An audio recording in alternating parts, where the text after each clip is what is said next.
Welcome to this presentation. My name is Kyle Bradford and I am going to be covering Troubleshooting Filr. I'm a support engineer and a lot of this presentation is going to come from the perspective of what a support engineer thinks would be helpful a customer knows about Filr and troubleshooting and navigating through issues.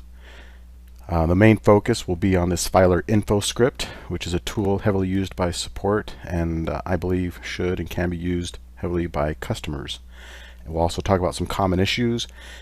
These are issues that fit across multiple versions of Filr and give you an idea of how things work in Filr, especially coming with the update process.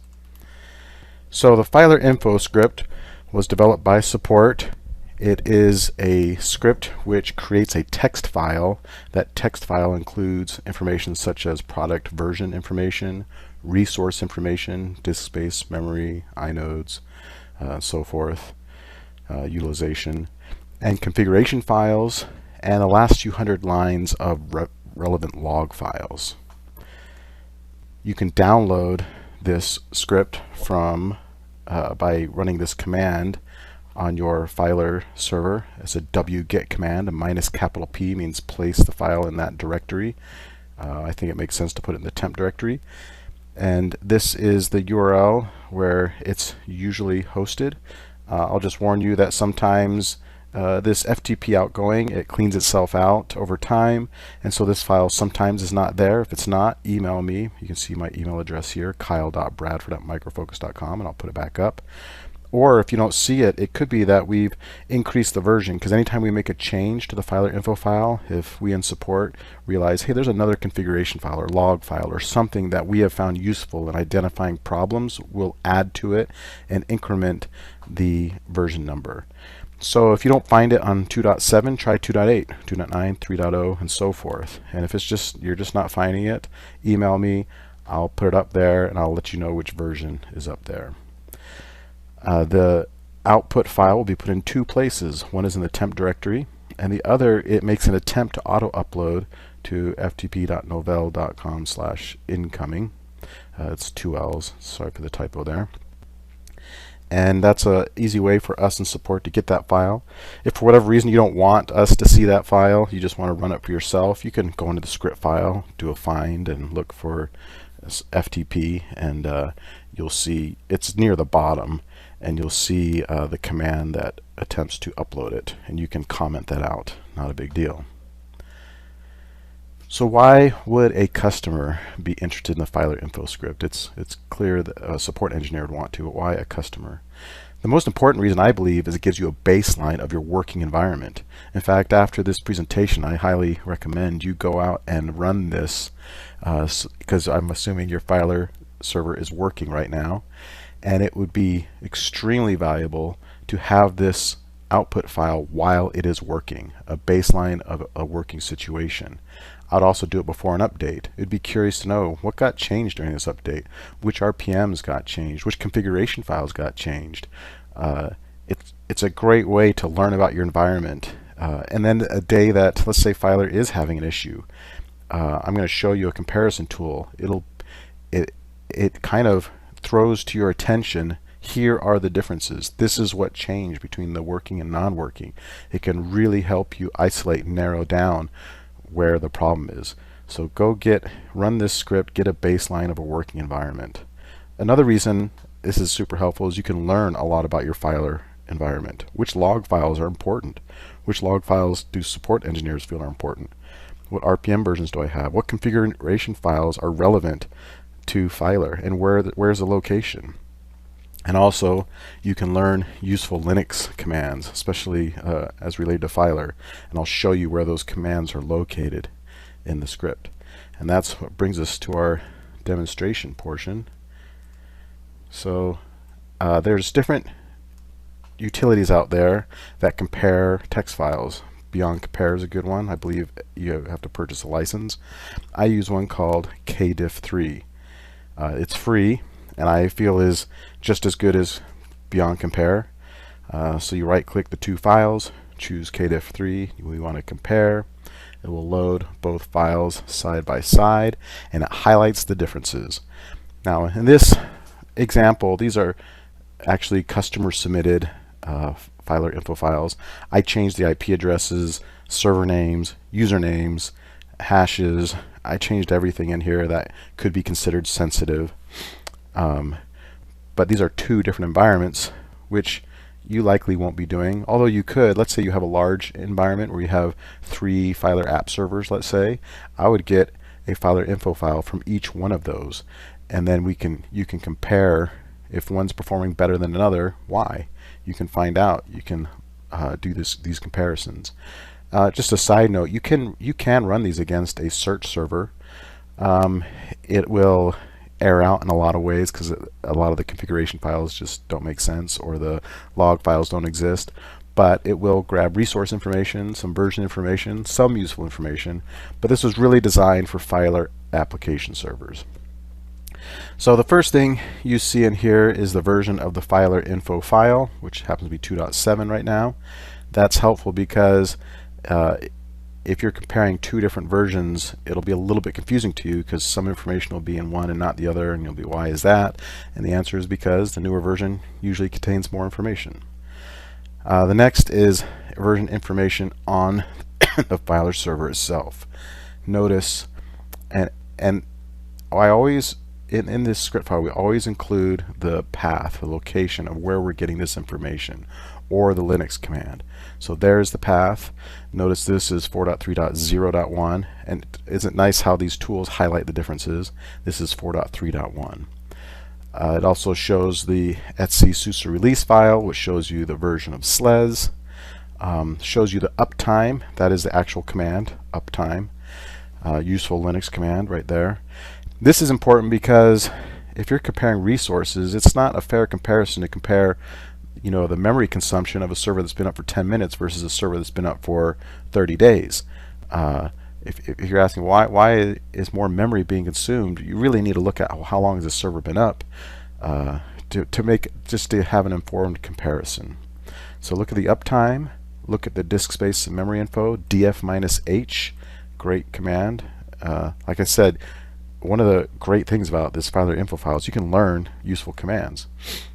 Notice here disk space is looking good. 39% used here, 56%, which is fine. On the right side, this other server, 45%, 41%.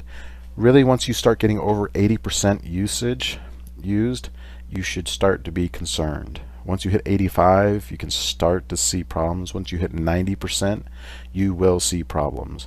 So this is something we do quite a bit in support just because it happens. In fact, I'm going to share a command that I think is helpful that will show you the 15 largest directories and files found in the var partition, in the var directory, and you can do it by partition. There is a partition called var. You could also change this and be VA storage, and this will help you if there's like a runaway log file, that's getting much larger than is reasonable, which we've seen issues like that, or some other odd thing that's happening with large files. And in a lot of cases you can delete those files if you know what they are. If it's a log file, be careful you don't delete stuff in the database. But this gives you a really good idea of what's going on as far as disk usage. Just wanted you to be aware of that command. df-i, h means human readable. I is for inodes. We've seen this issue occasionally. In fact, 2 weeks ago I was looking at a filer info file where their VA storage inodes was at 100%. You can research on the web why that happens. The reason I've seen most commonly is because millions of small files are mysteriously being written to some location in the file system, and the inodes get consumed. And so you want to figure out, why are those millions of files being written, usually small files, and prevent that from happening, and delete those. So and if inodes get consumed, you can expect odd problems to show up, weird symptoms. Memory free -mh, again, m meaning human readable. Here the memory looks good in both cases, free 10 gig here, free 14 gig here. Similar rule of thumb, if if you look at the uptime of this server, it has not been up very long. That's why the memory is so available. Again, you want to have, in my opinion, at least a 20% free is good. 15% free, you're starting to see problems, and then 10% free, you need to start thinking about increasing your memory, or if there's a memory leak or some kind of memory problem, so start looking at memory. Really important to look at free memory.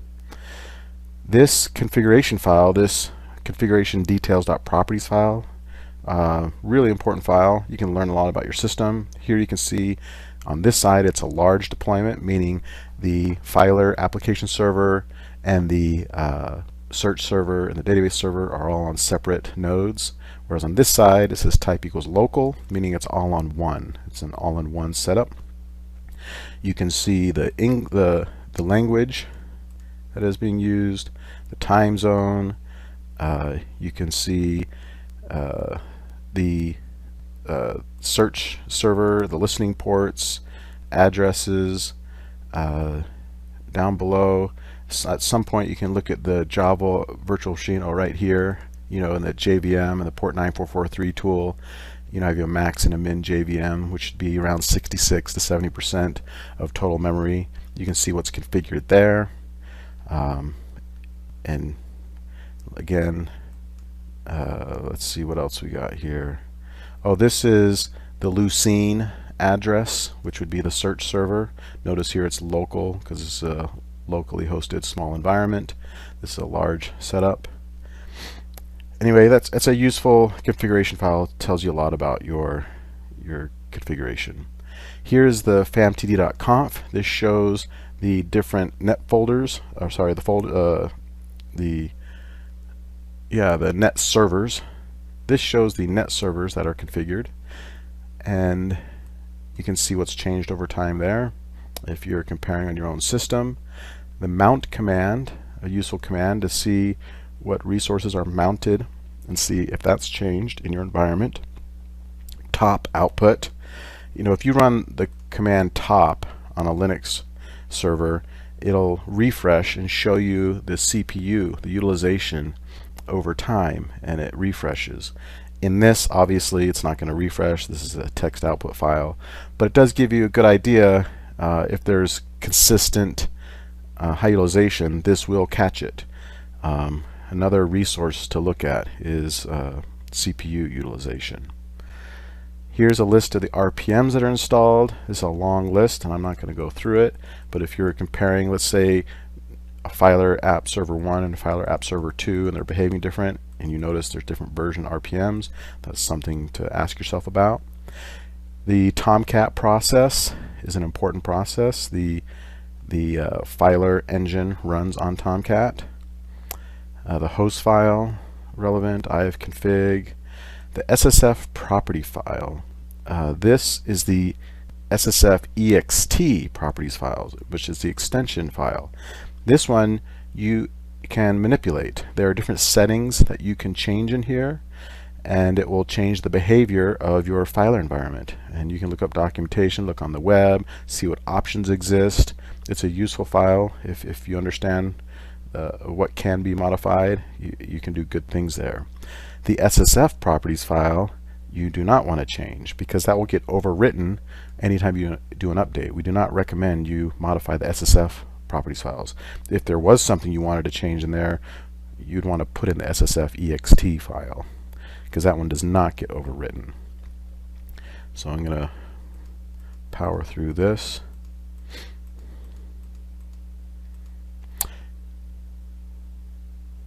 Here are filer extensions. Again, a lot of this you won't understand what it means, what the significance is, but that's okay, because you're really looking for comparisons. You want to see what changed. This is an important file, the NVL VA init file. Here you can see if they had a, notice neither of these servers have a VA share, so neither are doing clustering, but if you're doing an NFS remote resource, some type of VA share, doing a CIF share, all of this would be, the configuration would be shown in here. Very useful to see how that's configured and to see if it changed. Here is the Apache configuration file. Filer obviously uses Apache, so you want to know what's happening there, if that has changed. Here's the sysconfig Apache file. There's the first boot.xml. Again, if you're not sure what these files are for, it's not a big deal because you're looking for comparison. The Apache Tomcat configuration, log4j properties file, the ssf.xml. Notice there's configuration information here. For example, the Postgres SQL, the database server. Here you can see the address. Here, of course, it's localhost because it's hosted on the same device, same node. You can see where a lot of this configuration comes from. Where does it store my database connection information? Well, there's your answer. This is the binary files. Now, I've noticed this happens sometimes. I'm not sure why, but sometimes in this filer info output file, it won't contain the information that it should. I can tell you with high confidence that this server on the right side truly does have a FAMTD and a filer binary file. Otherwise, nothing would be working. And sometimes, and it's rare, it omits that information. And maybe there's some problem going on, and that's why we ran this file. Notice this side, they're using the smd.conf. They have an SMD configuration, whereas the other SMB, where the other doesn't, the Samba. Again, we're looking at configuration. This is the Jetty configuration. Jetty is the web service that hosts the 9443 web interface. Here is some zipper and repository information. And we're going to talk more about this in the common issues. But yeah, this is important to know. You should have two filer repositories, registered software repositories, and that can affect upgrades. Here's the etc passwords file, the etc group file. Here is the status of the different services. Again, these are great filer Linux commands to be aware of. You can look at the status of the FAMTD process, the status of the filer process. Again, this is that weird situation. I don't know why, but the filer info file omitted this. I bet if I were to run this again on the same server 5 minutes later, it would show it. It's just an intermittent thing when some servers are having problems. Apache status. These are netstat listening ports. What ports, common filer ports, are listening. And you can see which ports we deem as interesting for us to look at. This is where core dump files get written. Well, there's actually 3 places. Core dumps can be written in this location, this, or this. As a support engineer, of course, we're very interested in this. Not only are we interested in the core files, but what are the dates of those cores that were written. And you as a customer should be interested because you want to know if a process is coring. And if some kind of event, some kind of negative symptom coincides with the date of a core file, then it might be of value to share that with us so we can have that looked at. Yeah, core files you want to be looking for. Now we get into log files. And I'm not going to spend much time looking at these, comparing these, because you really can't compare log files. Notice, and we purposely put the log files at the end of this because the comparisons won't line up. But what I do want to point out is if you do a find for equal, you can jump to different sections of this and you can get to the log files. And you can see what log files do we in support consider important, relevant. The app server is probably the most important, and we capture 500 lines of this in this log, in this info file. That's how important we think it is. I think another one just came by. FAMTD, another important one. I think we capture 200 or 300 lines of that. Looks like 200. The SMB client, sorry. SMB client. Notice one server has that configured, the other does not. Mail info, we found that to be of importance. We have the data model standard out file, important in troubleshooting. There's another log file, the Jetty standard out. We have in here the var log messages, the var log Apache, the zipper log. This is important for updates. We also have the history file in here. We're going to talk more about that in common issues.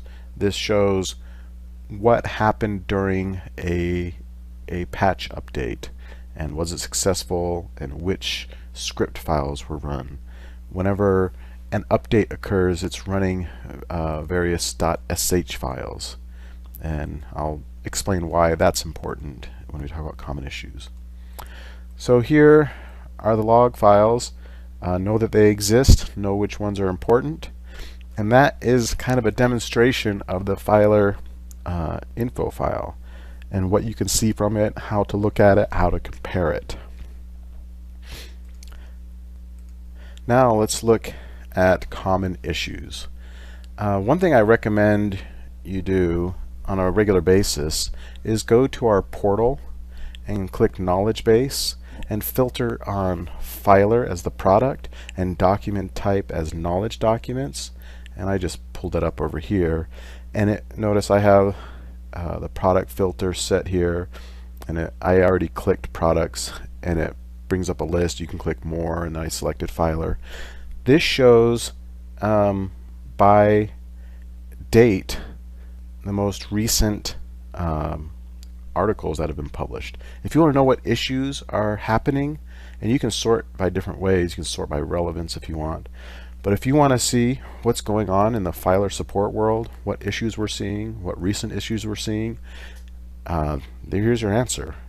I strongly recommend you do this every once in a while just to educate yourself as to what's going on out there and what we're finding and what we're publishing. There's two documents I want to show you specifically, and they're cited in the common issues section. And again, I share these two because they apply to a wide variety of situations. This title looks pretty specific, 500 error updating filer 3.4.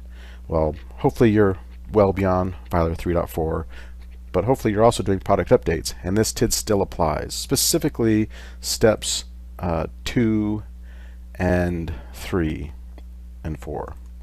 So if you have an update that has gone south, that has gone bad, something didn't complete, something's not communicating, the web services aren't coming up, I would suggest you stop the filer service on all appliance servers if you have more than one, and then look in this var adm update scripts file, and you will see, in that directory, and you will see these sh files. Now don't pay attention so much to these names because they're going to be different for you, because you'll have different update scripts and they'll definitely be different versions, but see what's there and compare it to what you see in the zipper history.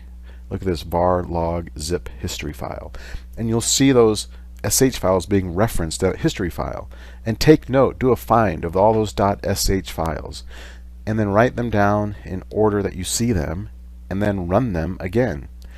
And it doesn't hurt to run these again. You're not going to hurt your environment by running these again, and you very well might resolve the issue. So it's a healthy thing to do if you're noticing negative symptoms after an update. And when you run the final script in the order that it tells you to in that history file, it should and will hopefully start the filer service for you. And just to be safe, to give you that comfortable feeling, go ahead and run this command and validate the status that it actually is running. And that can resolve quite a few issues. Another command, I'm going to drag this over here, after an update that hasn't gone well, you can do zipper dup, zipper up with a D, meaning distribution. What that means the D does, you can do zipper up and it'll do all the updates. Zipper DUP more specifically looks at the updates for this distribution, for the Filer appliance. And it will look to see what software repositories you have registered, and it will do an update that way. I would recommend going through the GUI first, but I've worked with customers where the GUI is failing, it's timing out, it's giving an error, there's something weird going on. We'll do a zipper DUP, it'll do the update, and it'll take a while, just like you would expect. Updates all these RPMs, you can see the screen flashing by as it's updating stuff, and it will be successful, and then you'll go back into the web interface and future updates will work. Whatever problem you had got cleaned up in the update. So another tip I want to bring up, just because this is generically good information to have, is if you do the zipper lr command, it will list your repositories, and you want to see two general repositories. One is the Filer Appliance OS repository, and one is the Filer for Updates repository. And you want both to be enabled. We've seen issues before where one's not enabled, or we've seen issues where only one's registered, or none are registered, or we've seen some where there's more than two, and that can cause a problem because Filer was designed to only have these two update repositories. We've seen where people somehow added like a SLES repository. So look here and make sure that's not the case in your environment. If you do see yourself in this situation, you can run the SUSE register, which should enable all of the repositories, and then do a zipper LR to verify that they're enabled. And then you can go in and this is a good troubleshooting thing. This is why I'm talking about it. You click on the register, you deregister, and then register again. And that can sometimes clear up problems. And then you can do an update that way. So this is good generic information, things you should know about your environment that will help you with updates. So I hope you've enjoyed this presentation. I hope you've seen some value in it. Again, I encourage you right now to go run that Filer info script so that you have a working baseline. You'll be grateful you have it once if you do run into a problem. And have a great day.